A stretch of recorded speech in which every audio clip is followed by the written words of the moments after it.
How to fix your Netflix account is on hold. Hi everyone, welcome back to another episode. Today I'll be showing you how you can fix your Netflix account is on hold issue.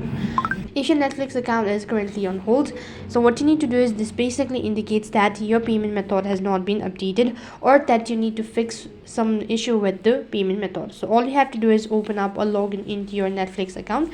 After you've done that, you need to go ahead and log in, entering your credential, and then you need to go to your profile, and from the profile page you need to go ahead and tap the accounts button. As soon as you click the accounts button, you'll be able to find a list of options. So underneath, go ahead and tap the payment method. First of all, you can simply cancel your membership, and once again you can go ahead and tap on finish cancellation. After you've done that, you need to enter in the card details, all those sort of things. Try updating your payment method, and that might be able to fix, and that should be able to fix your issue all at once. So in this way you can fix your Netflix account is on hold. That is all for this video. I hope the video was helpful. Make sure to like, share and subscribe to our channel.